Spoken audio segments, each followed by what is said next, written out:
அவங்க ரீட் அன்பின் பரலோக தகப்பனே, இந்த மாலை வேலைக்காக நன்றி செலுத்துகிறோம். ஆண்டவரே, குடியாக எங்களையும் நீர் கூட்டி வந்த தயவுக்காக நன்றியோடு துதிக்கிறோம் சுவாமி. இந்த நாளிலும் நாங்கள் கற்றுக்கொள்ள வேண்டிய பாடங்களை எங்களுக்கு நீர் கற்றுத்தர ஆண்டவரே, ஆவியானவர் எங்களுக்கு உதவி செய்யுங்க. எங்கள் மனதை திறந்து கொடுங்க, வசனங்களை ஏற்றுக்கொள்ள உதவி செய்யுங்க. எங்கள் செவிகளை திறங்க சுவாமி. நாங்கள் கேட்கிறவர்களாய் மாத்திரமல்ல, அதன்படி செய்கிறவர்களாயும் எங்களை நீர் ஆண்டவரே ஆசீர்வதிக்க முடியாய் ஜெபிக்கிறோம். நோக்கம் உண்டு தாக்குனே, எல்லாவற்றுக்கும் நோக்கம் உண்டு. கிருபையா எங்களுக்கு இந்த வாய்ப்புகளை தருகிறீர், நன்றி செலுத்துகிறோம். பாத்துல அமர்ந்து நாங்க ஒன்று சேர்ந்து 3-4 பேராக படிக்க எங்களுக்கு கிருபை பாராட்டுகிறீர். நன்றியோடு துதிக்கிறோம், ஸ்தோத்தரிக்கிறோம். நாங்க சின்ன வயசுல எல்லாம் படிக்கும்போது குரூப் ஸ்டடின்னு படிப்போம் சுவாமி. அது மாதிரி இப்ப நாங்க குரூப்பா உட்காந்து உங்களுடைய பாத்துல நம்முடைய வசனங்களை கற்றுக்கொள்கிறோம். நல்ல கிருபையை தருகிறீர். இது எங்களுக்கு ஆசீர்வாதமாய் பிரயோஜனமாய் இருக்க உதவி செய்யும். மற்றவர்களுக்கும் இதை பற்றி நாங்கள் ஆண்டவரே சொல்ல, நாங்கள் கற்றுக்கொண்டவைகளை மற்றவர்களுக்கும் இதை கடத்தி விட எங்களுக்கு கிருபை தாரும். அதன்படி வாழவும் எங்களுக்கு உதவி செய்யும். தாழ்த்தி விட கருத்துல ஒப்புக் கொடுக்கிறோம். நீர் பொறுப்பேற்றுக் கொள்ளும், வழி நடத்தும். நேசிக்கிற இயேசு கிறிஸ்து மூலமாய் வேண்டிக் கொள்கிறோம் பிதாவே. ஆமென். So welcome everyone. Thanks for coming. நாம இன்றைக்கு ரோமன்ஸ் தான் பார்த்துட்டு இருக்கோம். 2ஆம் அதிகாரத்துல 5 வசனங்களை முடிச்சிருக்கோம்னு நினைக்கிறேன்.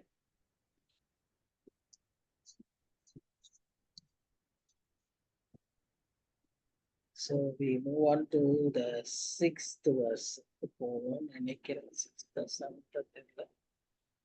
Anyway.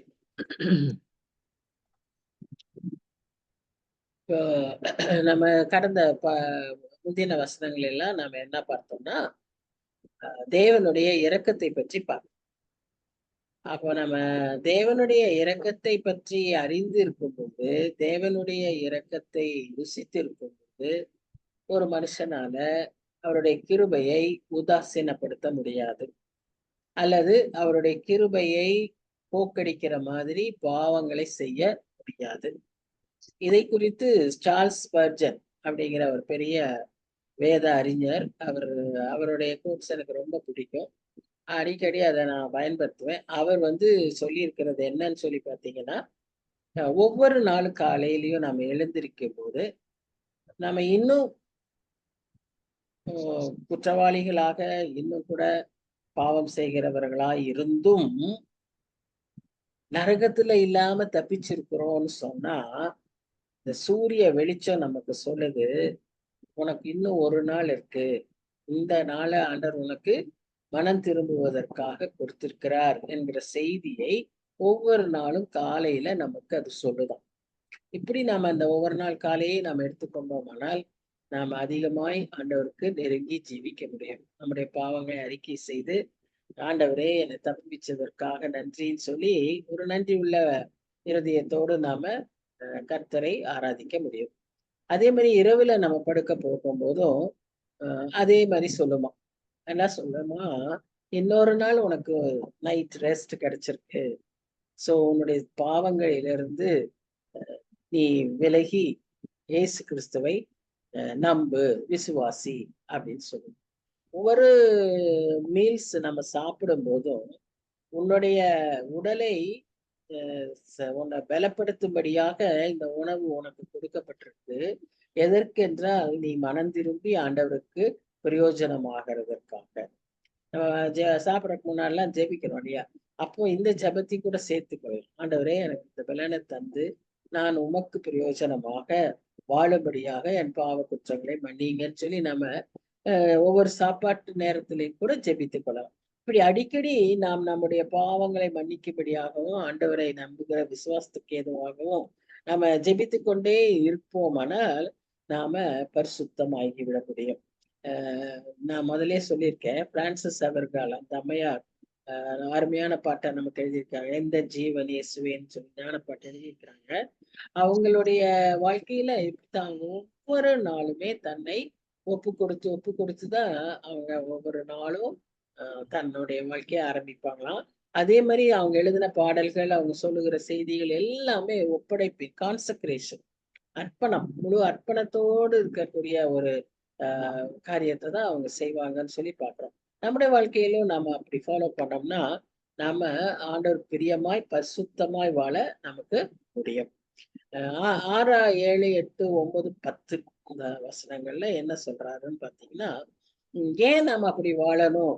ஏன் நாம அப்படி ஒரு அர்ப்பணத்தோடு வாழணும்னு சொன்னா, 6ஆம் வசனம் என்ன சொல்லுது? தேவன் அவனவனுடைய கிரியைகளுக்கு தக்கதாய் அவனவனுக்கு பலன் அளிப்பான்.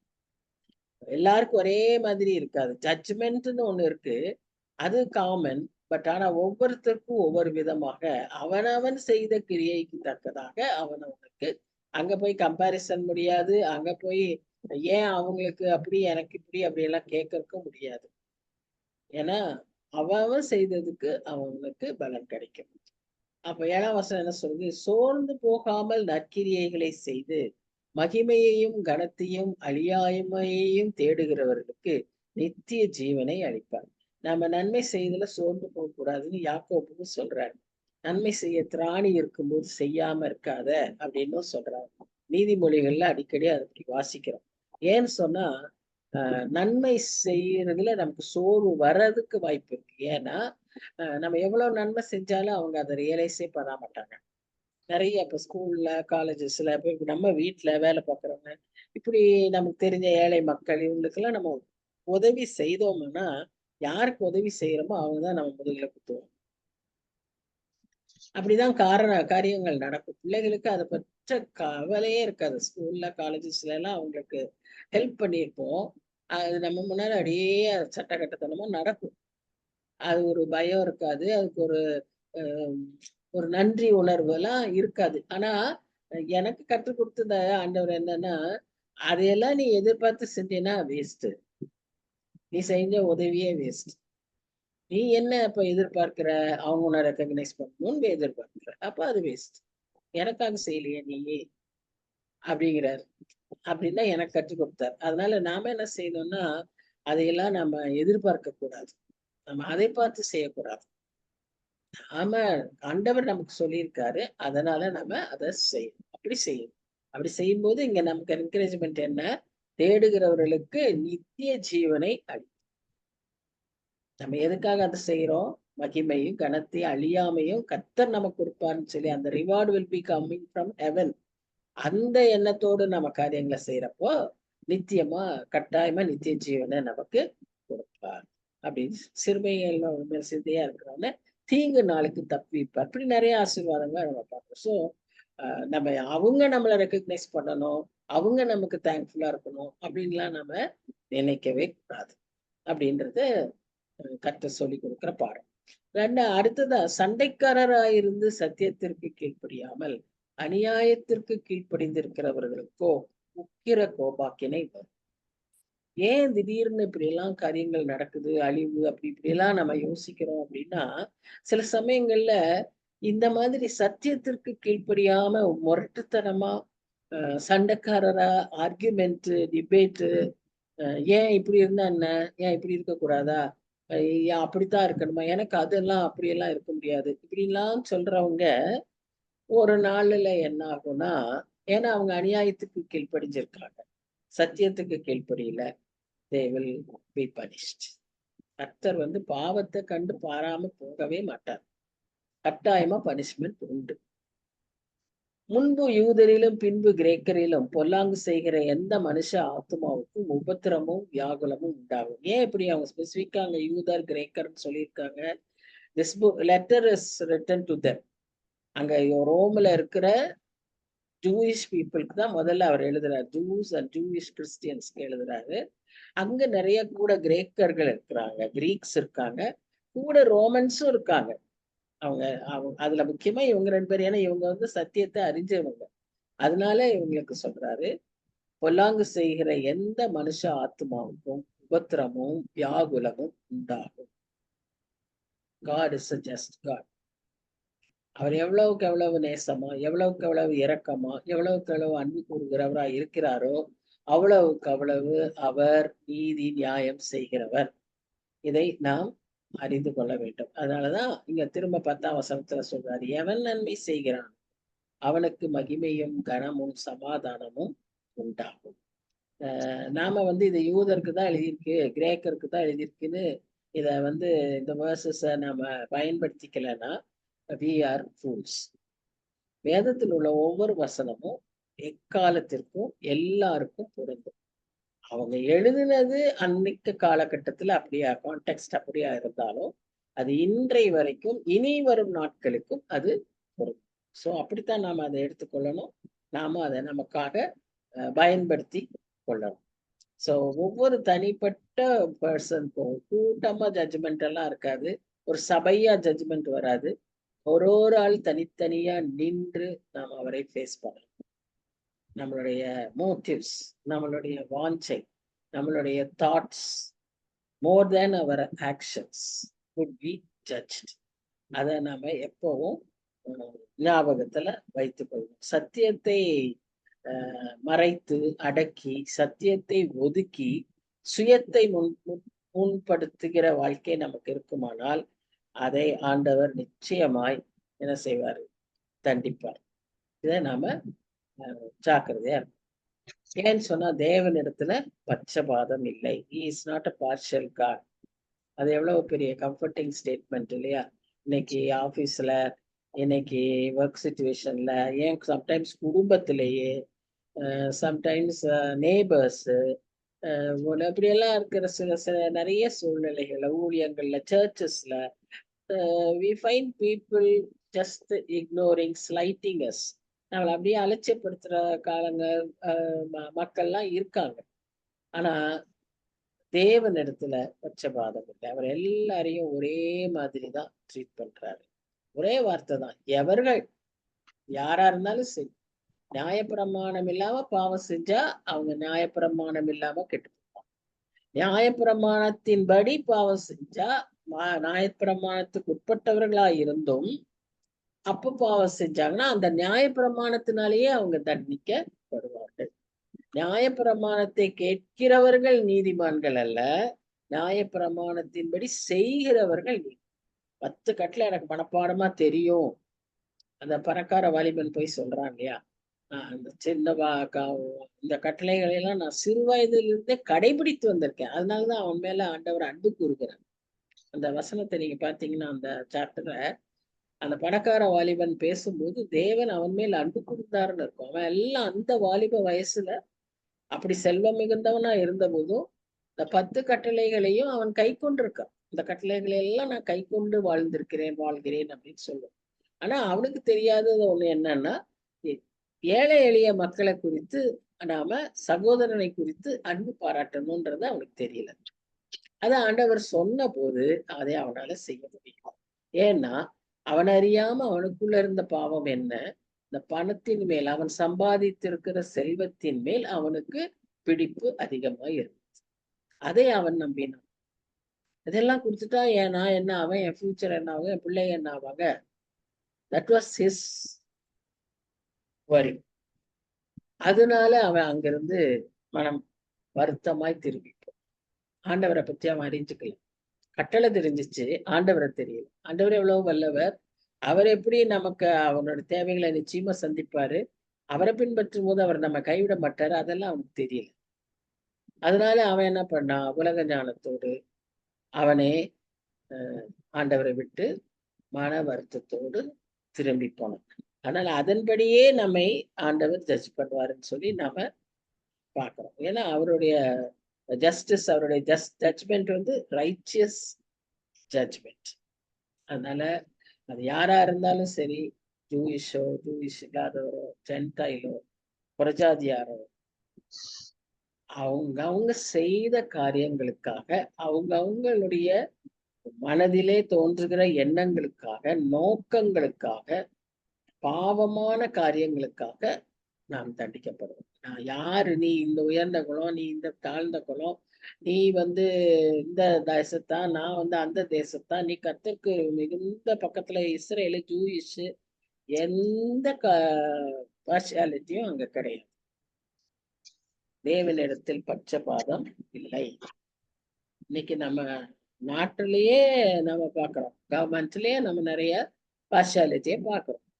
இன் distributing the funds, in allocating certain things, power, இது எல்லாத்துலயுமே நம்ம என்ன பார்க்குறோம்? பார்ஷியாலிட்டி. மனுஷனால பார்ஷியலா இல்லாம இருக்கவே முடியாது. துணிகரமா பார்ஷியலா இருப்பாங்க. ஈவன் காட்ஸ் பீப்புள் அறியாம பார்ஷியலா இருப்பாங்க. 2 கறி துண்டு ஜாஸ்தியா போடுவாங்க பாருங்க. ஒண்ணும் செய்ய மாட்டாங்க. அப்படியே தான் இருக்கும். நம்ம எல்லாம் நல்லா இருப்போம், நல்லா சர்வ் பண்ணும்போது ஒரு 2 துண்டு ஜாஸ்தியா போடும். ஏன்னா because they are close to us. Or you like that child more. இது நமக்குள்ள இருக்கிற அந்த இயல்பு. ஆனா தேவனிடத்தில் பட்சபாதம் இல்லை. அந்த குணம் நமக்கும் வரணும். We have to be very cautious about it. அப்படின்னா என்ன? நமக்கு வந்து அவருடைய குணாதிசயங்கள் நமக்குள்ளாக அப்படியே நிறைந்திருக்கும். அப்பதான் நமக்கு நியாயப்பிரமாணம் இருக்கு, நியாயப்பிரமாணம் இல்ல, சட்டம் தெரியும், கட்டளை தெரியும், இதெல்லாம் முக்கியம் அல்ல. எப்படி வாழ்கிறோம் அதுதான் முக்கியம். அவர் விரும்புகிற விதமாய் நாம் வாழ்கிறோமா? நியாயப்பிரமாணம் இல்லாத புறஜாதிகள் சுபாவமாய் நியாயப்பிரமாணத்தின்படி செய்கிற போது, நியாயப்பிரமாணம் இல்லாத அவர்கள் தங்களுக்கு தாங்களே நியாயப்பிரமாணமாய் இருக்கிறார்கள். இப்ப நான் சொன்னதுதான். அவங்களுடைய இப்போ நமக்கு எல்லாருக்கும் ஒரு பெரிய இது என்னன்னா, எப்படி மற்றவங்களை எல்லாம் ஆண்டவர் ஜட்ஜ் பண்ணுவாரு? How will he judge the unbelievers? How will he judge the Gentiles? They are not. அவங்களுக்கு அன்னைக்கு வந்து ஜூயிஷ் கிறிஸ்டியன்ஸ், ஜூயிஷ் பீப்புள் தான் காட்ஸ் பீப்புள். மற்ற எல்லாரும் ஜென்டைல்ஸ். அப்போ மற்றவங்களுக்கு வேற ஒரு ஜட்ஜ்மெண்ட், நமக்கு ஒரு ஜட்ஜ்மெண்ட் அவங்க நினைச்சுக்கிட்டு இருக்காங்க. அதனாலதான் இங்க இவ்வளவு நேரம் அவர் பவுல் வந்து இத்தனை வசனங்களை அவர் எழுதுறார். அப்படி அல்ல அப்படிங்கிறத அவர் நியாயப்பிரமாணமே தெரியாத புறஜாதியாரா இருக்கும்போது, இன்னைக்கு பைபிள் நமக்கு இருக்கு, அன்னைக்கு அதெல்லாம் இல்லை இல்லையா? அப்ப நியாயப்பிரமாணத்தை பற்றியே தெரியாத புறஜாதி மக்களுக்கு அவங்க மனசாட்சி சாட்சியிடுகிறதினாலும், குற்றமுண்டு குற்றமில்லை என்று அவர்களுடைய சிந்தனைகள் ஒன்றை ஒன்று தீர்க்கிறதினாலும், நியாயப்பிரமாணத்திற்கேற்ற கிரியை தங்கள் இருதயத்தில் எழுதியிருக்கிறது என்று காண்பிக்கிறார்கள். நிறைய சமயத்துல நமக்கே தெரியும், நமக்குள்ளேயே ஒரே கான்ஃபிளிக்ஸ் நடந்துகிட்டே இருக்கும். இதை செய்யலாமா, இதை செய்ய வேண்டாமா, இதை அவங்கள்ட்ட பேசலாமா, பேச வேண்டாமா, இதெல்லாம் நமக்குள்ள தோண்டிக்கிட்டே இருக்கு இல்லையா? அப்புறம் நம்ம செய்யறப்பவே நமக்கு சில சமயத்துல என்ன செய்யும், இதை நம்ம செஞ்சிருக்க கூடாது. இதெல்லாம் வந்து ஆண்டவர் நமக்கு கொடுத்திருக்கிற அந்த gifts which helps us to live a holy life. அதையெல்லாம் நம்ம சட்டத்தை அடக்கிட்டு வாழும்போது வேற வழியே இல்லை, நமக்கு ஜட்ஜ்மெண்ட். ஆண்டவர் நமக்கு இதெல்லாம் கொடுத்துருக்கிறேன், நான் உனக்கு வார்னிங் கொடுத்துருக்கேன், நான் உனக்கு இந்த எச்சரிப்பு தரேன், நான் உனக்கு இது சரின்னு சொல்லித்தரேன் அப்படின்லாம் இருக்கிறப்ப கூட நாம அதை ஃபாலோ பண்ணாட்டினா நமக்கு ஆண்டவர் ஹெல்ப் பண்ண. இத பற்றி எப்ப விளங்கும்? நியாய தீர்ப்பு கொடுக்கும் நாளிலே. அப்ப என்ன அது? தேவன் இயேசு கிறிஸ்துவை கொண்டு மனுஷருடைய அந்தரங்கங்களை கொடுத்த. அப்படின்னா என்ன? தேவனுக்கு தெரியாதா? தேவனுக்கு தெரியும். ஆனா ஜட்ஜ்மெண்ட்டுக்கு அதிகாரத்தை யாருக்கு கொடுத்திருக்காரு? இயேசு கிறிஸ்து கொடுத்திருக்காரு. அதனால இயேசு கிறிஸ்துவை கொண்டு அவர், அதனாலதான் நமக்கு மத்தேயு 6ஆம் அதிகாரத்துல வாசிக்கிறோம், அந்தரங்கத்துல செய்கிற எல்லா காரியங்களும் வெளியரங்கமாக்கப்படும். நமக்குள்ள இருக்கிற நாம யாருக்குமே தெரியலன்னு நினைச்சிட்டு இருக்கிற காரியங்கள், நாம நினைக்கிற சிந்தனைகள், நாம மண்டை பக்கத்துல உட்காந்துருப்போம், என் மண்டையில ஓடுறது உங்களுக்கு எப்படி தெரியும்? எனக்குள்ள எத்தனையோ எண்ணங்கள் வந்துட்டு இருக்கோம், உங்களுக்கு தெரியாது. ஆனா யாருக்கு தெரியும்? இயேசு சுவாமிக்கு தெரியும்.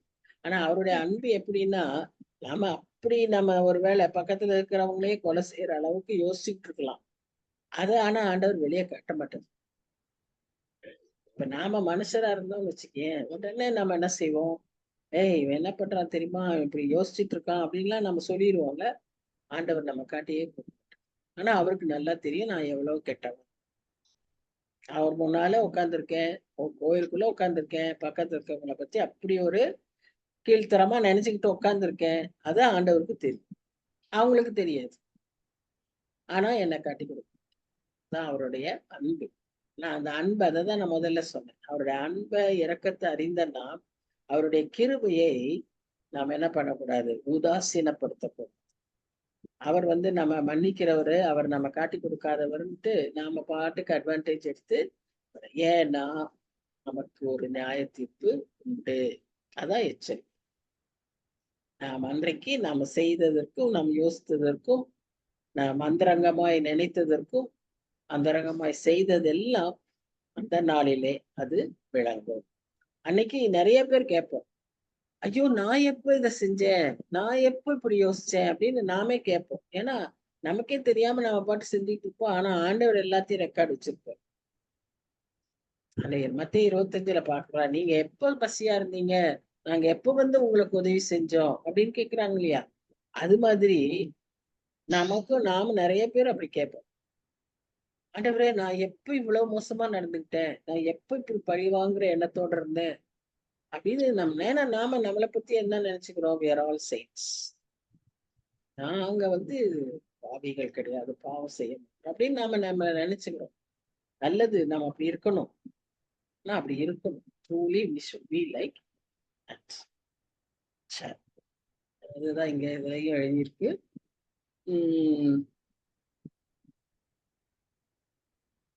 ஒவ்வொரு மனுஷனுக்குள்ளேயும் ஆண்டவர் அந்த ஆவியையும் அந்த மனசாட்சியையும் கொடுத்துருக்காரு. எல்லாருக்கும் ஒரே மாதிரி கிடையாது. we shouldn't think எல்லாம் ஒரே மாதிரி நினைப்பாங்க அப்படி இல்லை. அவங்களுக்கு ஒரு, ஏன்னா உங்களுடைய சந்தர்ப்பங்கள், உங்களுடைய ரியாக்ஷன்ஸ், உங்க இமோஷன்ஸ் எல்லாம் டிஃபரெண்ட் ஃப்ரம் மைண்ட். அதனால என்னோட கான்ஷியன்ஸ் வேற, உங்க கான்ஷியன்ஸ் வேற. அவங்கவுங்க கான்ஷியன்ஸ் அவங்கவுங்களுக்கு நியாயம் தீர்க்கும், அவங்கவுங்களுக்கு சொல்லி கொடுக்கும். So we have to be very very careful about that.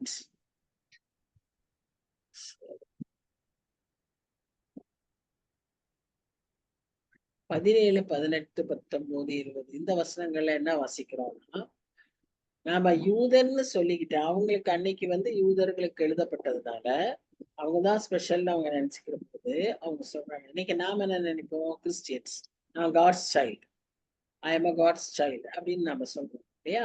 அப்படியா இருக்கும்போது தேவனை குறித்து மேன்மை பாராட்டி நியாயப்பிரமாணத்தினால் வாரம் நமக்கு உபதேசிக்கப்பட்டு அவருடைய சித்தத்தை அறிந்து நன்மை தீமை என்னதென்று நாம வகையறுக்கிறவர்களா இருந்தாலும் நம்மை அவர் என்ன சொல்றாருன்னா, குருடருக்கு வழிகாட்டியாகவும் அந்தகாரத்தில் உள்ளவர்களுக்கு வெளிச்சமாகவும் பேதைகளுக்கு போதகனாகவும் குழந்தைகளுக்கு உபாத்தியனாகவும் நியாயப்பிரமாணத்தின் அறிவையும் சத்தியத்தையும் காட்டிய சட்டமுடையவனாகவும் எண்ணுகிறாயே. அது தொடர்ந்து அடுத்த வசனம் இருக்கு. அப்போ இங்க என்னெல்லாம் நம்ம செய்யணும்னு பாருங்க. நம்ம சொசைட்டில, நம்ம ரிலேஷன்ஷிப்ல, நம்முடைய சர்ச்சஸ்ல, ஃபேமிலிஸ்ல there are many blind people. There are many blind people. அதாவது நிறைய பேருக்கு என்ன ஒரு எண்ணம்னா, ரெகுலரா கோயிலுக்கு போயிட்டு தப்பு செய்யாம வாழ்ந்தா, பாவங்கள்லாம் பெரிய பாவங்கள்லாம் அசிங்கமான பாவங்க செய்யலைன்னா அது போதாதா, அதுதானே கிறிஸ்தவ வாழ்க்கை அப்படின்னு நினைக்கிறவங்க நிறைய பேர். அது அல்ல கிறிஸ்தவ வாழ்க்கை. கிறிஸ்தவ வாழ்க்கை ஆண்டவருடைய பிள்ளையாக மாறி அவருடைய அன்புல அவரை போல வாழணுங்கிற அந்த ஒரு காரியம் நமக்கு நிறைய சமுதாயத்துல தெரியாது. தேர் பிளைண்ட். அதற்கு நாம யாரா இருக்கணுமா, வழிகாட்டியா இருக்கணும். நிறைய பேரு பாவத்துல இருக்கோங்கிறதே தெரியாம, நம்ம பாவம் செஞ்சுக்கிட்டு இருக்கோனே தெரியாம, by habit, by their nature அவங்க செஞ்சுக்கிட்டு இருக்காங்க. அவங்களுக்கு நம்ம என்னவா இருக்கணும், வெளிச்சமா இருக்கணும். ஃபேமிலி மாத்திரம் இல்ல, சர்ச்சஸ்லயே. சர்ச் ஒன்றும் பெரிய பரிசுத்த பிளேஸ் கிடையாது. ஆக்சுவலா holy sanctuary where God is present. But what I would say, holy sanctuary is your heart. Because God resides in your heart. அதை நம்ம பரிசுத்தமா வச்சுட்டோம்னா நம்ம போற இடம்லாம் பரிசுத்தம் தான். ஏதோ கோயில மாத்திரம்தான் ஆண்டவர் இருக்காரு இல்ல, இருதயத்துல இருக்காரு இல்ல. நம்ம இருதயத்துல 1000 கெட்ட எண்ணங்களை வச்சுக்கிட்டு அப்புறம் கோயில் மாத்திர பரிசுத்த இடம்னு சொல்றது சரியல்ல. பேதைகளுக்கு போதகனாகவும், some people, they are ignorant. அறியாம, அவங்களுக்கு தெரியாது, சொன்னோம்னா புரிச்சுக்குவாங்க. சில பேரு ஆண்டவரை பற்றி அறிஞ்சு இப்பதான் குழந்தைகளா இருப்பாங்க, புதிய விசுவாசி, நியூ பார்ன் பேபிஸ், ஆண்டவருக்குள்ள பிறந்த புது விசுவாசிகள். அவர்களுக்கு நம்ம டீச்சர்ஸா இருப்போம். நியாயப்பிரமாணத்தின் அறிவையும் சத்தியத்தையும் அவர்களுக்கு காட்ட வேண்டும். இதெல்லாம் நீ வைச்சிருக்கிறையே, நீ எப்படி இருக்க? அதுதான் 21ஆம் வசனம். என்னது அது? இப்படி இருக்க மற்றவனுக்கு போதிக்கிற நீ உனக்குத்தானே போதியாமல் இருக்கலாமா? நீயே சில சமயங்கள்ல இப்படி தப்புகளை செய்றியே, நீயே உனக்கு காரியங்களை குறைவு இருக்கு. பாருங்க, களவு செய்யக்கூடாது என்று பிரசங்கிக்கிற நீ களவு செய்யலாமா? நான் திருடல, ஆனா லேண்ட் டிஸ்பியூட்ல கொஞ்சம் ஏதாவது நான் செய்வேன், இல்லையா லஞ்சம் வாங்குவேன், பட் நான் திருடல, களவு செய்வேன். பாத்தீங்களா ஸ்டாண்டர்ட்ஸ்? விபசாரம் செய்யக்கூடாது என்று சொல்லுகிற நீ விபசாரம் செய்யலாமா? அப்படின்னா என்ன?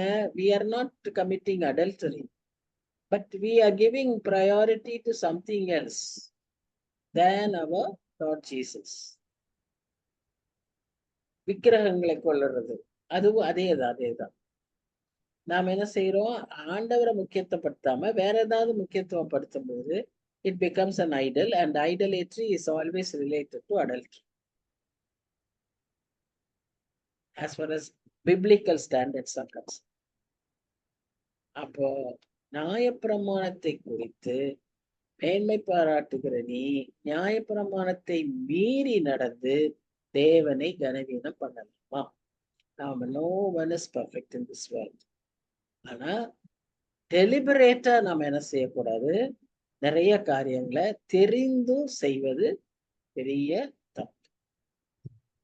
அப்படி நம்ம செஞ்சோம்னா சுத்தி இருக்கிறவங்க நம்மளை பார்ப்பாங்க, இவங்க கிறிஸ்டியன்ஸ், இவங்களே இதெல்லாம் செய்யறாங்க, இவங்களே இவ்வளவு திருடு. நான் ஒவ்வொரு தடவையும் இந்த டிவியில இந்த கொலை கேஸு, இந்த திருட்டு கேஸு, இதுல எல்லாம் ஒரு கிறிஸ்தவ பேர் வந்தா எனக்கு அவ்வளவு கஷ்டமா இருக்கும். ஏன்னா அவங்க மூலமா யாரோட நாமம் தூஷிக்கப்படுது? தேவனுடைய நாமம். போலீஸ்காரன் என்ன நினைப்பான்? அவன் கேட்பான், சார் நீயே கிறிஸ்தவன் தானே, நீ இப்படி செய்யலாமா அப்படின்னு போலீஸ்காரனே கேட்பான். அந்த மாதிரி கேட்டுட்டா எவ்வளவு வெக்கமா இருக்கும்ல. நாம அப்படி ஒரு இதா காரணரா நாம ஒருபோதும் இருக்கக்கூடாது. நான் சின்ன பிள்ளையா இருக்கும்போது ஒரு ரெக்கார்ட் ஷீட் ஒழுங்கா வரையலன்னு சொல்லிட்டு நான் அதை ஒரு மாதிரி மறைச்சிட்டேன். அதுக்கு இந்த மிஸ் அதான் கேட்டேன், நீ ஒரு கிறிஸ்தவ பிள்ளையா இருந்துட்டு இப்படி செஞ்சுக்கணும். அழுது. இதெல்லாம் நான் தெரிஞ்சுட்டு அழுகல, ஆனா எனக்குள்ள அந்த வார்த்தை ரொம்ப குத்திடுச்சு. நீ ஒரு கிறிஸ்தவ பிள்ளையா இருந்துட்டு இப்படி செஞ்சுட்டு. பாத்தீங்களா, நம்மள அறியாம நாம இப்படி எல்லாம் செஞ்சிருவோம். எப்படி எத்தனையோ சமயங்கள்ல நம்ம தேவனுடைய நாமத்தை தூஷிக்க காரணராயிரும். அதனால ஜாக்கிரதையாய் நாம் இருக்கணும். So you have the law, but do you keep it? So we have to be careful about it. We have the word of God. Do we follow it? We have the God with us. Do we abide in it? We are accountable for both motives and actions. அது ஞாபகத்துல நாம் வைத்துக் கொள்ள வேண்டும். 25ல இருந்து 29 இங்க என்ன பார்க்கணும்னா, விருத்த சேதனத்தை பற்றி இங்க கொஞ்சம் முக்கியப்படுத்துறாரு. ஏன்னா அவங்க எல்லாம் ஜூஸ் இல்லையா, அவங்களுக்கு சில ரிச்சுவல்ஸ் எல்லாம் கரெக்டா செய்யணும். அவங்களுடைய லைஃபே மோர் concerned with ceremonial sacrifices and rituals. அதனாலதான் அந்த எருசலேம்ல போய் அந்த பஸ்கா பண்டிகைக்கு எல்லாரும் கட்டாயமா எங்க இருந்தாலும் வந்துருவாங்க. இந்த மாதிரி சில ரிச்சுவல்ஸ் அவங்களுக்கு ரொம்ப ரொம்ப இம்பார்ட்டன்ட். இதுல சர்க்கம்சிஷன் அவங்களுக்கு one of the important ritual. விருத்த சேதனம்னா என்ன? அந்த குழந்தைக்கு அந்த நுனித்தோலை இது பண்றது. அத வந்து ரொம்ப கட்டாயமா செய்வாங்க.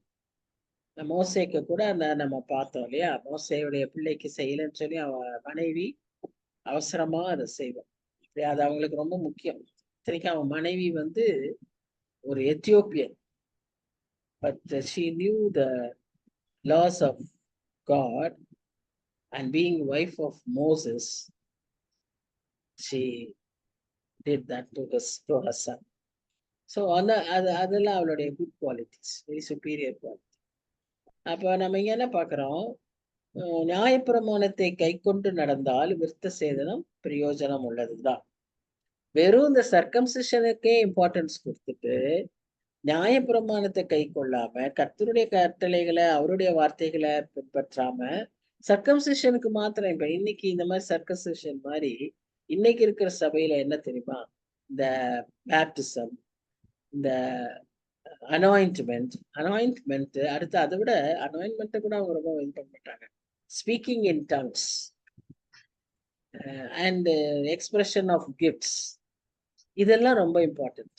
பட் ஈவன் சால்வேஷனே இருக்காது. இதெல்லாம் இருக்கும், சால்வேஷனே இருக்கும். So that is what is more bothering Paul in this area. அதனாலதான் அவர் வந்து இந்த மக்களுக்கு அதை முக்கியப்படுத்துகிறார். சுபாவத்தின்படி விருத்த சேதனம் இல்லாதவனாய் இருந்தும் நியாயப்பிரமாணத்தை நிறைவேற்றுகிறவனாய் இருந்தால் அவன் வேத எழுத்தும் விருத்த சேதனமும் உள்ளவனாய் இருந்தும் நியாயப்பிரமாணத்தை மீறுகிற உன்னை குற்றப்படுத்துவான் அல்லவா? உங்ககிட்ட வசனம் இருக்கு, உங்ககிட்ட விருத்த சேதனம் இருக்கு, ஆனா நீ நியாயப்பிரமாணத்தை மீறி நடந்துகிட்டு இருக்க, திருத்தனம் பண்ணிட்டு இருக்க, மக்களை ஏமாத்திட்டு இருக்க, நீ வந்து லஞ்சம் வாங்குற, நீ இப்படி இருக்க. ஆனா விருத்த சேதனமே இல்லை அவனுக்கு, ஆனா உண்மையா ஆண்டவருடைய கட்டளைய ஃபாலோ பண்றது. அப்ப அவன் உன்னை குற்றப்படுத்துவானா இல்லையா? He has every right to ask you questions. அதனால யூதனானவன் யூதன் அல்ல. எல்லாம் by birth you are a Christian, you are not a Christian, true Christian. அதுதான் நம்ம சொல்றோம்.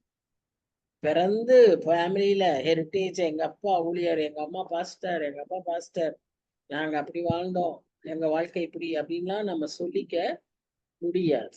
அது நம்ம பரலோகத்துக்கு கொண்டு போக, நியாய தீர்ப்புக்கு தப்பு வைக்க முடியவே முடியாது.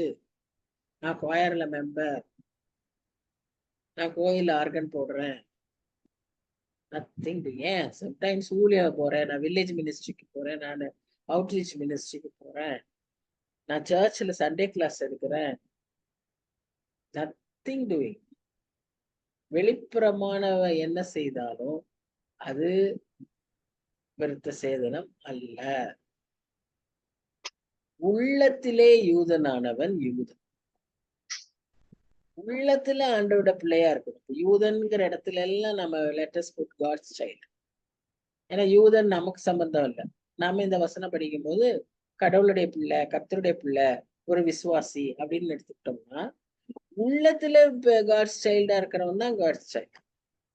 எழுத்தின்படி இல்லை, விருத்த சேதனத்தின்படி இல்லை, உள்ளத்துல ஆவியின்படி இருதயத்தில் உண்டாகும் விருத்த சேதனமே விருத்த சேதனம். இப்படிப்பட்டவனுக்குரிய புகழ்ச்சி மனுஷராலே அல்ல, தேவனாலே உண்டாயிருக்கிறது. ஒருவேளை மனுஷர் வந்து புறம்பே தள்ளுவாங்க. நீ இந்த சர்ச்சுக்குள்ள நிறைய சர்ச்சஸ்ல கேட்டிருக்கேன், நீங்க இப்படி பேப்டிசம் எடுத்து இப்படி ரசிக்கப்பட்டிருந்தாதான் கம்யூனியன் எடுக்கணும் அப்படின்னு சொல்லுவோம். இப்படி எல்லாம் இருக்கு. சோ அந்த மாதிரி எல்லாம் இல்லாம அதெல்லாம் வெளிப்புறமான ஒரு அடையாளம்ன்றது அவங்களுக்கு இன்னும் தெரியல. அதெல்லாம் ஒரு ஒழுக்கம். But what is more important, உள்ளத்துல உள்ளத்துல you have to accept Christ. You should have repented for your sins and you should have got the forgiveness of God. அது இருந்தா அர்த்தம். That is the circumcision. வேற எந்த ரிச்சுவலும் ஒருத்தரை காப்பாற்ற முடியாது. நம்ம கிறிஸ்தவ வாழ்க்கையில ரிச்சுவலுக்கே இடமில்லை. Whatever maybe our sometimes even the way we worship, அந்த பேட்டர்ன், இது எல்லாமே shouldn't become a ritual to us. அதை அண்டர்ஸ்டாண்ட் பண்ணி நம்ம என்ன செய்கிறோங்கிறத புரிந்து செய்யணும்.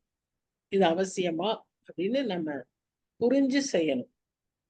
இதுதான் நம்ம நோக்கத்தை தான் ஆண்டவர் பார்க்கிறார், நாட் தி அவுட்வர்ட் சைட். இப்ப எகிப்தியர் கூட தான் அவங்க குழந்தைகளை விருத்த சேதனம் பண்ணாங்க. அப்படின்னா அவங்க நம்ம கடவுளுடைய பிள்ளைகளா? இல்ல. இன்னைக்கு வரைக்கும் முஸ்லிம்ஸ் சர்க்கம்சைஸ் பண்ணிட்டு இருக்காங்க. அவங்க நம்ம கடவுளுடைய பிள்ளைகளா? So we have to be more clear about இந்த புக்கு. ரோமன்ஸே பவுல் எழுதும் போது அது ஒரு டாக்ட்ரினல் புக் மாதிரி தான் அவர் அதை எழுதுறாரு. கிறிஸ்தவ கோட்பாடுகள் நமக்குள்ள நம்ம எப்படி ஆழமா கிறிஸ்தவத்தை சரியாய் புரிந்து கொள்ள, கிறிஸ்துவை புரிந்து கொள்ள, கிறிஸ்து சொல்லுகிற உபதேசங்களை புரிந்து கொள்ள, ஒரு கிறிஸ்தவனாய் வாழ இந்த புத்தகத்தில் உள்ள காரியங்கள் நமக்கு அதிக பிரயோஜனமா இருக்கு. இந்த புத்தகம் இல்ல, இந்த நிருபத்தில் இருக்கிற காரியங்கள் நமக்கு அதிக பிரயோஜனமா இருக்கு. So having a law or having a ceremony is not enough.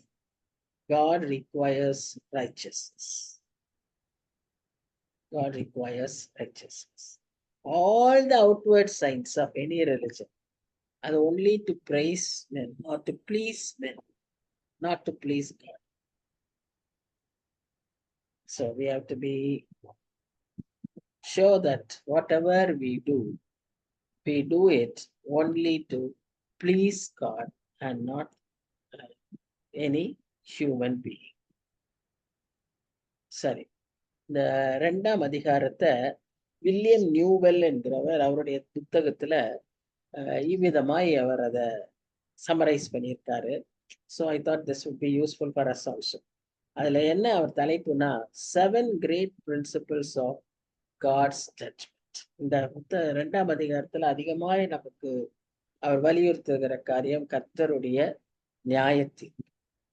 கர்த்தர் கிருபைய உள்ளவர், அதே சமயத்துல நீதியாய் நியாயம் தீர்க்கிறார். சோ 2ஆம் அதிகாரம் 2ஆம் வசனம் நமக்கு என்ன சொல்லுதுன்னு சொன்னா, கர்த்தருடைய நியாய தீர்ப்பு சத்தியத்தின்படி, வார்த்தையின்படி நியாயத்திற்கு, சத்தியத்தின் அடிப்படையில தான் நாம் நியாயத்திற்கப்படுவோம். நாம சத்தியத்தின்படி வாழ்ந்தோமானால் நமக்கு நியாய தீர்ப்புக்கு அன்னைக்கு எந்த பயமும் தேவையில்லை.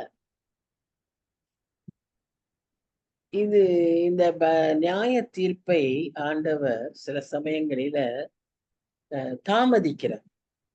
உடனுக்குடனே அங்கங்கே ஜட்ஜ்மெண்ட் இருந்துச்சுன்னா நமக்கு என்ன தெரியும், நாம சரி செய்திருவோம், நமக்கு உடனே ஒரு தண்டனையும் கிடைச்சிரும், முடிவு வந்துடும், அந்த தீங்குக்கு ஒரு முடிவு வந்துடும். ஆனா சில நேரங்களில கர்த்தர் இந்த தீங்கையே அவர் குவிக்கிறார், சேர்க்கிறார். கொஞ்ச நாள் வளரட்டும்னு விடுறாரு. அதுக்குள்ள அதாவது வளரட்டும்னு அவர் நினைக்கல. அந்த காலத்துல அவர் விட்டு வைக்கிற இந்த காலத்துல அந்த தீங்கு செய்கிறவர்கள் மனம் திரும்பிட மாட்டார்களா? ஏன்னா ஒரு ஆத்மாவும் கெட்டு போவது அவருடைய சித்தம் அல்ல. எல்லாரும் ரட்சிக்கப்படணும்னு தான் அவர் விரும்புகிறார். அப்படி இருக்கும்போது அந்த கொஞ்ச நாள் அவர் எதுக்கு விட்டு வைக்கிறாருன்னு சொன்னா, அதுக்குள்ள அந்த ஆத்மா திரும்பிடாதா? ஏன்னா ஒரே ஒரு ஆத்மா மனம் திரும்பும் போது பரலோகத்துல மிகுந்த மகிழ்ச்சி உண்டாயிருக்கும்னு லூக்கா 10ஆம் அதிகாரத்துல நம்ம வாசிக்கிறோம். அப்படியான காரியமா இருக்கிறப்போ இங்க நம்ம என்ன 19ஆம் அதிகாரத்துல, சாரி அதான் எனக்கு அங்க எங்கேயோ தட்டுக்கிட்டே இருக்கு, 19. சோ இங்க என்ன நம்ம பாக்குறோம்னா, கர்த்தர் அக்கிரமத்தை குவிக்கிறார், கொஞ்ச நாள் விட்டு வைக்கிறார். நம்ம நிறைய சமயம் பார்க்கிறோம்ல. இவ்வளவு துணிகரமா காரியங்களை செய்யறாங்களே, கர்த்தர் ஒரு அடி போட மாட்டாரா? நமக்கெல்லாம் கொஞ்சம் அப்படி கொஞ்சம் டீவியேட் ஆனோம்னா டபார்னு ஒரு அடி விழுகுது. உடனே ஒரு எச்சரிப்பு வருது. ஆனா ஒரு நஷ்டம் வரும். ஒரு உணர்வு வரும். ஆண்டவர் உணர்த்திருவாரு. ஆனா இவங்க இவ்ளோ துணிகரமா செய்றாங்களே!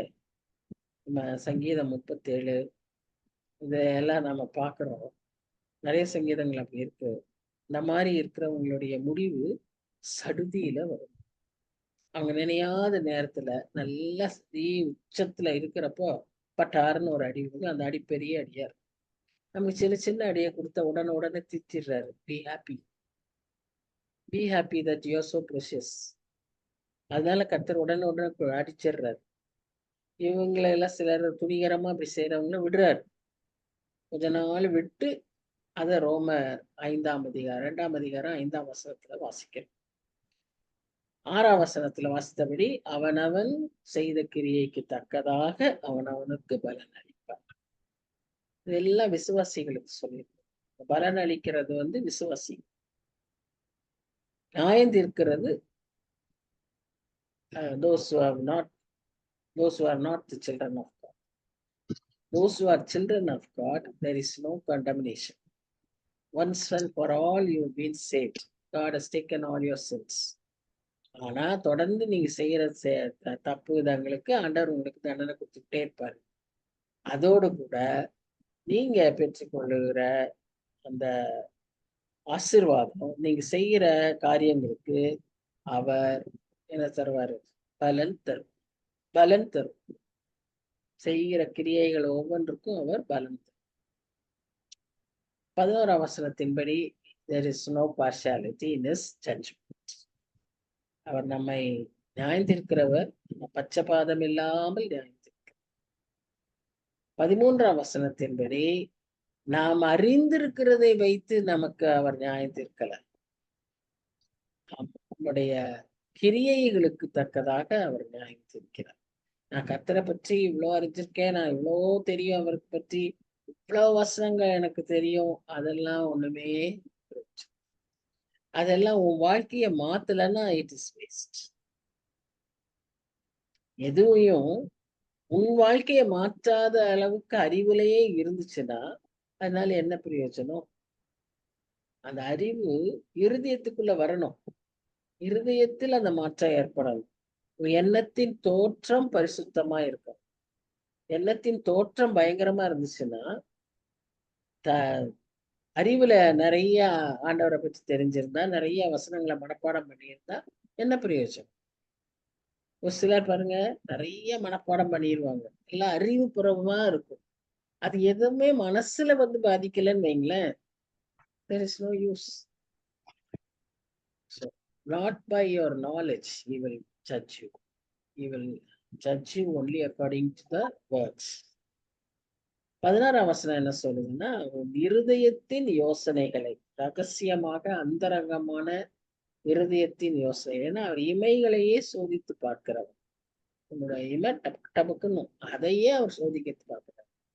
அப்படிங்கும்போது இருதயத்தின் யோசனைகள் எல்லாம் அவர் சொல்லி வேதத்தின்படி இருதயத்திலிருந்து வெளியே வர்றதெல்லாம் பயங்கரமா இருக்கு, பொல்லாததா இருக்கு. அதனாலதான் நம்முடைய இருதயம் கழுவப்படணும். நம்ம இருதயம் ஆண்டவரால மாற்றப்படணும். நம்முடைய இருதயத்துல ஆண்டவர் அவருடைய உடன்படிக்கையை, அவருடைய வசனத்தை நம்முடைய இருதய பலகையில அவர் எழுதி வைக்கணும். அப்பதான் அது என்னவாகும்? பரிசுத்தமா இருக்கும். இதுக்கு நமக்கு ஆண்டவரோடு அந்த நெருங்கிய உறவு நமக்கு அவசியம். இதை நாம் கேட்கணும், கேட்டு பெற்றுக்கணும். என் இருதயத்தை மாற்றும் சுவாமி, இந்த கல்லான இருதயத்தை மாற்றும். ஏன்னா நம்முடைய இருதயத்துல அன்பு, நம்முடைய இருதயத்துல அந்த சாந்தம், அந்த மனத்தாழ்மை இதெல்லாம் கிடையாது. அதனாலதான் அவர் என்ன சொல்றாருன்னா, என்னிடத்தில் கற்றுக்கொள்ளுங்க, நான் உங்களுக்கு அது எல்லாம் சொல்லி தருவேன், என் நுகம் மிகவும் லேசானது. So we have to go and learn from. We have to learn from the master. வசனத்தை படிக்க சொல்ற. வசனம் படிக்கிறதுனா வசனம் நமக்கு இதுக்கு உதவி செய்யும். இந்த வசனம் நமக்கு இப்பதான் தெரியுது. ஆனா அந்த வசனத்தின் மூலமா என் வாழ்க்கை என்ன செய்யணும்? மாறணும். So judgment reaches the secrets of the heart. ஃபைனலா 17ல இருந்து 29 வசனங்கள்ல அவர் என்ன சொல்றாருன்னா, there should be no rituals. This judgment will be according to reality, not religious ceremonies, not according to இத்தனை பலி செலுத்தினியா, இவ்வளவு சாக்ரிஃபைஸ் பண்ணியா, இவ்வளவு காணிக்க வச்சியா, தசமபாகம் பண்ணியா, இது அது அதெல்லாம் இல்ல. It is according to the real practical life. காணிக்கையெல்லாம் ஒழுங்கா செலுத்திட்டு கூட நின்று ஜெபிக்கிறவன அவ்வளவு மட்டத்தனமா பேசினார்ல அந்த பரிசேயர். வெளியே வரும்போது யார் நீதிபரனா இருந்தாரு? அந்த நீதி அந்த ஆயக்காரர் ஒரே ஒரு ஜெபம் தான் பண்ணார். ஆண்டவரை பாவியாகி என் மேல் கிருபையா, தன்னை தாழ்த்தினார். இவர் என்ன பண்ணார்? தன்னை அப்படியே உயர்த்திக்கிட்டே போறாரு. ஆண்டவரை விட மேல போயிடுவார். ஜெபம் கோயிலுக்குள்ள நின்று செய்யறாங்க 2 பேரும். வெளியே வர்றப்போ ஒருத்தன் நீதிமான் ஆகிறான், இன்னொருத்தன் நீதிமான் இல்லாதவனா. ஏன்னா நீதியற்றம். ஆண்டவருக்கு எது பிரியம்னு நமக்கு தெரியும். காயேனும் காணிக்க செலுத்தினான், ஆபேலும் காணிக்க செலுத்து. Not because Cain offered vegetables. His attitude, his heart, என்ன மோட்டிவ், அதை செய்யறதுல அவ்வளவு அலட்சியம். கடவுளுக்கு செய்யறங்கிறத ஒரு பெஸ்ட சூஸ் பண்றது கூட இல்லாம ஒரு அலட்சியம். whereas Abel prepared, அதுக்காக ஒரு நல்ல ஒரு ஆட்டை தேடி கண்டுபிடிச்சு அதை ஆண்டவருக்கு பலி செலுத்த கொண்டார். அந்த பலி மேல ஆண்டவர் பிரியமா இருந்தார். Not definitely not the offering what is the word, their heart. It is only their heart. So நம்முடைய வாழ்க்கையில இன்றைக்கு நமக்கு வலியுறுத்தி சொல்லுகிற ஒரே ஒரு காரியம், நாம் ஆண்டவருக்கு பிரியமான வாழ்க்கையில நம்முடைய நோக்கங்கள், சிந்தனைகள், எண்ணங்கள் எல்லாம் சரியா அவருக்கு பிரியமானதா இருக்க அழைக்கப்படுகிறோம். அதன் அடிப்படையில தான் நாம் நியாயம் தீர்க்கப்படுவோம். நமக்கு பலன்கள் பரலோகத்துல இருக்கும். நம்ம ஒரு பில்டிங்கை கட்டிக்கிட்டு நான் ஆண்டவருக்காக இந்த மாதிரி செய்யறேன், இப்படி ஊழியம் செய்யறேன்னு நம்ம நினைச்சுக்கிட்டு இருந்தோம்னா அநேக சமயங்களில நாம் ஏமாந்து போய்விடுவோம். 1 கொரிந்தியர் 3ஆம் அதிகாரத்திலே நாம் அதை பற்றி வாசிக்கிறோம். இப்படி அக்கினியில் அகப்பட்டு தப்பித்து போன ஒரு கொள்ளியை போல நாம, பிகாஸ் we are saved, நம்ம பரலோகத்தை எட்டிடுவோம். but we would be without any reward. நம்ம ஆண்டவருடைய பிரியத்துக்கு ஏற்ற மாதிரி நம்முடைய ஊழியத்தை செஞ்சோமானால் கர்த்தர் அதை அங்கீகரிப்பார். இன்னும் மத்தேயு 7ஆம் அதிகாரத்திலேயே நம்ம பற்றி வாசிக்கிறோம். மாயக்காரனே, if you have not surrendered yourself to God, but you are doing ministry. It is possible many people are doing like that without even being saved. ரட்சிக்கப்படாம ஆண்டவருடைய பிள்ளையா மாறாம ஊழியங்களை செய்யறாங்க, நிறைய காணிக்கைகளை கொடுக்குறாங்க. அன்னைக்கு போய் ஆண்டவர் முன்னால நிக்கிறாங்க. ஆண்டவர் சொல்றாரு, மாயக்காரரே இவங்க நான் அறியேன், என்னை விட்டு அகன்று போங்கள்னு சொல்றேன். அவர் சித்தப்படி அவர் போல என் சித்தம் செய்கிறவனே பரலோகத்தை ஏற்றுக்கொள்கிறார். இவன் பரலோகத்தை காணக்கூட முடியாதுன்னு நாங்க வசனம் சொல்றோம். மத்தேயு 7ஆம் அதிகாரத்துல 21ஆம் வசனத்துல அதை பார்க்கும்போது அது ஆண்டவர் தெளிவா சொல்றார். ஸோ நம்முடைய வாழ்க்கையில ரிச்சுவல்ஸ் இருக்கக்கூடாது, ரியாலிட்டி இருக்கும். நம்முடைய வாழ்க்கையில அவரை பற்றிய அறிவும் இருக்கணும், அவரை பற்றிய அந்த வாழ்க்கையும் அவரை போல வாழ்கிற வாழ்வும் இருக்க வேண்டும். கர்த்தர் நீதிபரர், அவர் பட்சபாதம் இல்லாதவர், அவர் நம்மை உற்சாகப்படுத்துகிறார். இந்த வார்த்தைகள்லாம் நமக்கு பயத்தை கொண்டு வருதா, உற்சாகத்தை கொண்டு வருது? யோசிச்சு பாருங்க. பயத்தை கொண்டு வந்தா நாம நம்ம இடத்துல சரி செய்ய வேண்டிய காரியங்கள் உண்டு. இது நமக்கு ஆறுதலா இருக்கு, நமக்கு உற்சாகத்தை கொடுக்குதுன்னா, இன்னும் மென்மேலும் மென்மேலும் பெருகுது. மென்மேலும் மென்மேலும் இதுல வளரணும். கர்த்தர் நம்மை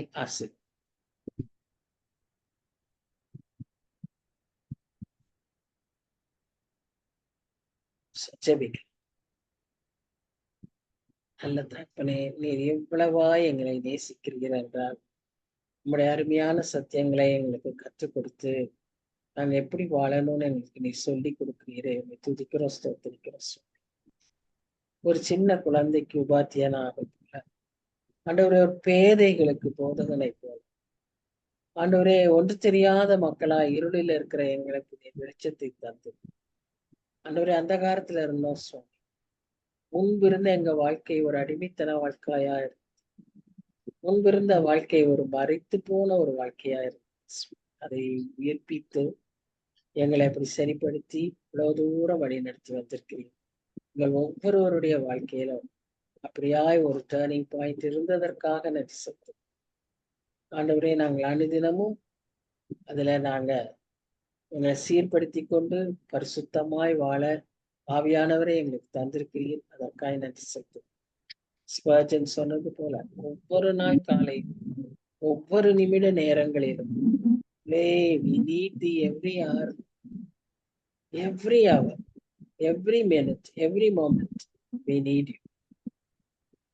நாங்க ஒவ்வொரு நிமிஷமும் எங்களை நாங்க சீர்தூக்கி பார்த்துக்கிட்டே வாழ்ந்தா, ஆண்டவரே, நீர் விரும்புகிறபடி உண்மை போல நாங்க வாழ்ந்துடுவோம். உதவி செய்யுங்க, உதவி செய்யுங்க. ஒவ்வொருவருக்கும் நீர் அந்த கிருபைகளை தாங்க. நாங்க அப்படி சரியா இருக்கிறப்போ எங்க இன்ஃபுளுயன்ஸ், எங்கள்கிட்ட இருந்து வரக்கூடிய அந்த வெளிச்சம் நாங்க இருக்கிற இடங்களில் அது பிரகாசிக்கும். எங்க குடும்பங்கள், எங்க திருச்சபைகள், ஆண்டவரே, எங்க சமுதாயம் அதை காண முடியும். அதை காண்பது எங்களுக்கு முக்கியம் அல்ல. அதன் நிமித்தமாய் அவர்கள் மாற, ஆண்டவரே, நீர் அதை உதவி செய்வீர், அதை ஆசீர்வதிப்பீர். அப்படி ஒரு இன்ஃபுளுயன்ஸை, இம்பாக்ட நாங்க ஏற்படுத்த முடியும். அதைத்தான் நீர் எங்களிலே எதிர்பார்க்கிறீர். ஆண்டவரே, எங்களில காணப்படுகிற தேவையற்ற சடங்குகள், தேவையற்ற சம்பிரதாயங்கள், தேவையற்ற காரியங்களை முக்கியப்படுத்துறது எங்கள்கிட்ட நிறைய இருக்கு. ஆம் தகப்பனே, அந்த பரிசேயனை போல நாங்க எங்களையே பெரிய தகுதியுள்ளவர்களாய் நினைத்து அடுத்தவங்களை குறைவுள்ளவர்களாய் தாழ்த்துகிற அப்படிப்பட்ட எண்ணங்களும் எங்களிடத்துல உண்டு சொல்லி அதையும் நீர் மன்னிக்கும்படியாய் சொல்லிக்க. ஆண்டவரே, நீர் எங்களுக்கு தந்திருக்கிற அந்த வெளிச்சம் அது பிரகாசிக்கும்படியாக வேற எந்த விதத்திலும் அதை நாங்க ஆண்டவரை இருளடைய செய்யாதபடி காத்துக்கொள்ள எங்களுக்கு உதவி செய்யும். எங்களை நீர் நியாயம் தீர்க்கும் போது, ஆண்டவரே, தைரியமாய் நாங்கள் முன்னால நிற்கவும் உங்களுடைய பலன்களை பெற்றுக்கொள்ளவும், நீர் எங்களை குற்றவாளிகள், இவர் குற்றமற்றவன் என்று சொல்லாதபடிக்கு இவன் நீதிபரனாயிருந்தான், இவன் நீதியான காரியங்களை செய்தான் என்று சொல்லி எங்களை பார்த்து சொல்லும்படியாக அதற்கான பலன்களை கொடுக்க ஆண்டவரே, நாங்கள் உங்களை நோக்கிப்போம். தப்பித்த கொள்ளிய போல நாங்க இருக்கக்கூடாது சுவாமி. கிரீடங்களை பெற்றுக் கொள்ளுகிறவர்களாய் நாங்கள் பரலோகத்துல சந்தோஷமாய், உற்சாகமாய், ஆனந்தமாய் பாட்டு பாடி உண்மை துதிக்கிறவர்களாய் காணப்படும். எங்களுக்கு நீர் கிருபைகளை தான். சீக்கிரமாய் நீ வரப்போகிறீர் என்பதை அடையாளங்களிலே நாங்கள் காண்கிறோம். வேதத்தின் வார்த்தைகள் நிறைவேறி கொண்டிருக்கிறது சொன்னேன். நாங்கள் ஒவ்வொருவரும் ஆயத்தப்படவும், மற்றவர்களை ஆயத்தப்படுத்தவும் உதவி செய்யும். தாப்பனே, நடக்கிற எல்லா பேரழிவுகள், ஆண்டவரை, போர் மேகங்கள், போர் சூழ்நிலைகள் எல்லாவற்றையும் உடைய கருத்துல எருசலேமின் சமாதானத்துக்காக நாங்க வேண்டிக் கொள்கிறோம். எங்களுக்கு நீர் கட்டளையிட்டு அது ஒரு தத்தளிக்கும் பாத்திரம் போல அது எந்நேரமும் போரும் கவலையும் நஷ்டமும் அழுகையும் இப்படியாதான் இருக்கு சுவாமி. ஆனா அதோடைய சமாதானத்துக்காக நீர் எங்களை வேண்டிக் கொள்ளும்படியாக சொல்லியிருக்கிறோம். அவரே, நாங்கள் உடைய பிள்ளைகளா இருக்கிறபடினால அந்த எருசலேமின் சமாதானத்துக்காக நாங்கள் செபிக்கிறோம். நீர் அவர்களை ஒருபோதும் கைவிட மாட்டீர் சுவாமி. காப்பாற்றுவீர். நிச்சயமாய் அவர்களை ஜெயிக்க வைப்பீர். ஆனாலும் இன்னசென்ட் பீப்புள் சுவாமி, எத்தனையோ இன்னசென்ட் பீப்புள் இதுல இந்த போரின் மூலமாக பாதிக்கப்பட்டுக்கிட்டு இருக்காங்க. நிறைய பேர் வீடற்றவர்களாய் நிராதரவாய் மாறிக்கொண்டிருக்கிறார்கள். ஆண்டவரே, இந்த போரு, இந்த வெள்ளம், இந்த அழிவுகள், இதையெல்லாம் உடைய கருத்துல வைத்து கொடுக்கிறோம். இன்னும் அதிகமாய் ஜெபிக்க நாங்க வாரப்பட எங்களுக்கு உதவி செய்யும். ஜெப நேரங்களை கூட்டித்தாரும். இந்த நாட்களில சுவாமி உதவி செய்யும். உங்களுடைய சுவிசேஷத்தை பரப்புகிற ஊழியத்துல வேலை செய்கிற சின்ன காரியமா இருந்தாலும் சரி, அதை நீர் கனப்படுத்துகிறவராய் இருக்கிறீர். எடுக்கிற எல்லா பிரயாசங்களையும் நீர் சகல பிரயாசத்திற்கும் பலனுண்டு என்று சொல்லி நீர் சொல்லியிருக்கிறீர். அதனால சோர்ந்து போகாம வேலை செய்யுங்க என்று இருக்கிறீர். ஆகவே நாங்க அந்த வார்த்தையின்படி நாங்க செய்யற சின்ன சின்ன காரியங்க தான் சுவாமி. எங்களால இயன்ற காரியங்களை நாங்க செய்யறோம். அதை நீர் கனப்படுத்துகிறீர். இவள் தன்னால் இயன்றதை செய்தாள் என்று சொல்லி நீர் கனப்படுத்துகிற தேவனாய் இருக்கிறீர். நன்றி செலுத்துகிறோம். இப்படியாக நாங்கள் ஒவ்வொருவரும் செய்கிற அனைத்து காரியங்களையும் நீர் ஆசீர்வதியும். பிரயாசங்களை ஆசீர்வதியும். முயற்சிகளை ஆசீர்வதியும். இன்னும் தேவையான ஆசீர்வாதங்களை தரோம். எங்க குடும்பங்களை உடைய கருத்துல ஒப்புக் கொடுக்கிறோம். எங்கள் ஒவ்வொருவருக்கும் எத்தனையோ பற்பல தேவைகள், பற்பல காரியங்கள் உண்டு, எதிர்பார்ப்புகள் உண்டு, கவலைகள் உண்டு, நிறைவேற வேண்டிய காரியங்கள் உண்டு. எல்லாவற்றையும் உடைய கருத்துல ஒப்புக் கொடுக்கிறோம் சுவாமி. ஆசீர்வதிங்க. ஏற்ற வேளையில எல்லாவற்றையும் நேர்த்தியாய் செய்து எங்களுக்காக யுத்தம் செய்து எங்களுக்காய் வழக்காடி எங்களுக்காக ஆண்டவரை எல்லாவற்றையும் செய்து முடிக்கிற கர்த்தர் நீர் சுவாமி. நீர் பெரியவர், நீர் நல்லவர். ஆண்டவரே, நீர் எங்கள் தேவன், நான் உங்களுடைய பிள்ளைகள். எங்களை ஆசீர்வதிங்க. தாழ்த்தி ஒப்புக் கொடுக்கிறோம். பெற்றுக்கொள். நேசிக்கிற இயேசு கிறிஸ்து மூலமாய் வேண்டிக் கொள்கிறோம். ஆமென். Amen. Thank you, sister. Thank you. Good night.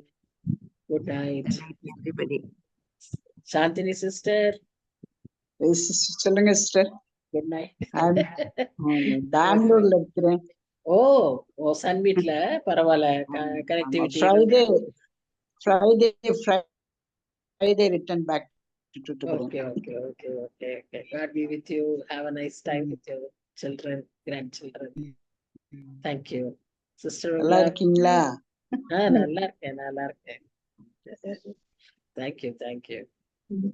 Good night everyone. Good night.